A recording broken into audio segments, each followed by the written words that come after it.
Good morning, peoples. Back at ya. Bruce with Targeted Wealth Creation on NEOS. Let's go through the NEOS funds. And they got their first payment on their gold fund, IAUI. I think it's on just physical gold, guys, which is going to run the least compared to the miners. For a long time, the miners underperform. The metal will continue up, so it'll be okay, but the real money to be made will be in the miners, the precious metal miners, the people who dig the precious metals out of the ground. Okay, so why am I looking at the wrong sheet here? I'm waiting for the actuals, and I'm going to come to you guys with Group C. So anyway, here's NEOS. And what am I covering in NEOS? I am covering all of their Spider S&P 500 funds, their Nasdaq fund, and their Russell fund, their Bitcoin fund, and their brand new gold fund. Now, these are all monthly, unlike Round Hills on the weeklies, Defiance on the weeklies, Yield on the weeklies, RDTY, SDTY, QDTY. What I need to do here is stick these into the comparison with the others. But for now, I just have all these together. So let's jump in. We declared, NEOS declared 5047. That's on a current price of 49.83, and one day before declaration it was 49.97, which was the closing of 23. Declarations on 24. By the way, you can't buy these anymore, right? This happened. So the ship is sailed, guys. They pay on Friday. Oh, yeah, 25, 26, 27. Okay. Yeah, I'm a few hours late in getting this out. Um, but that's the name of the game. Not everybody does it early like some of the funds. All right. So paid 5047 will be paying 5047 on a 49.83. So yield on cost using the day before declarations 1212. It'd be slightly higher. So you see a 3-month yield, a 6-month yield, a 12-month yield. So you're closer to real value at the 12 months. How's the NAV doing? Not bad, pretty stable.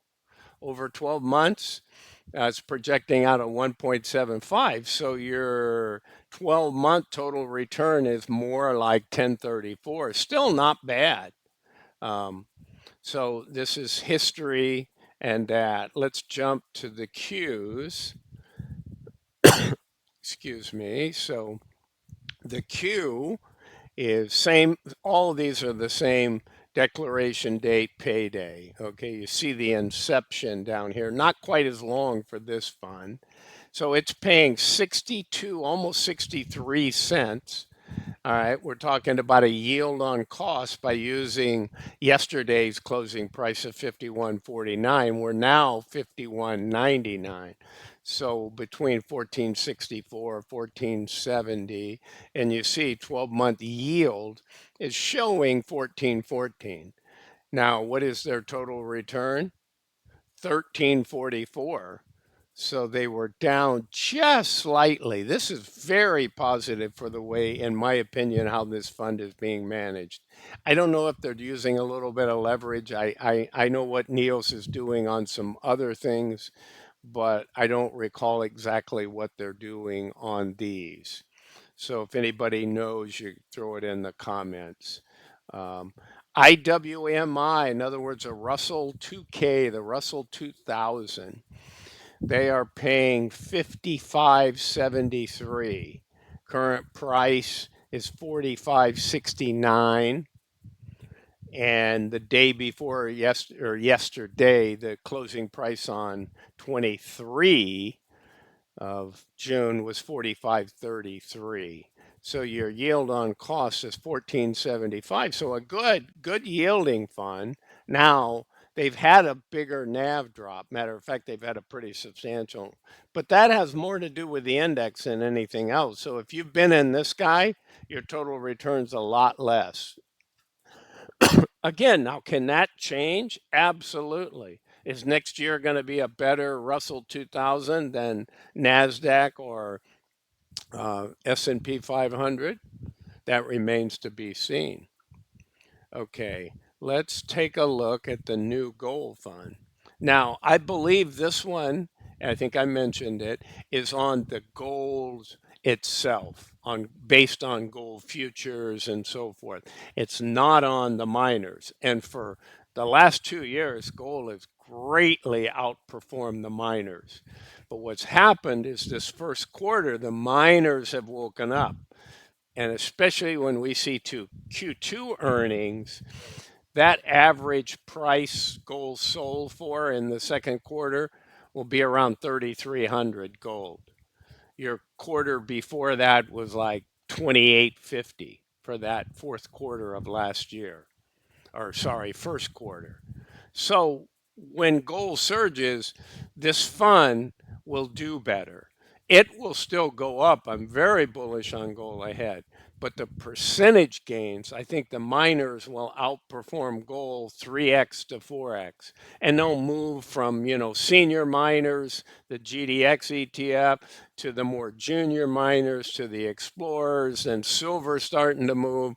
So you have all kinds of slight shifting, but overall, this should be a very, very good commodity, and gold and silver and platinum and palladium and precious metals mining in general over the next 3 years should do very, very well.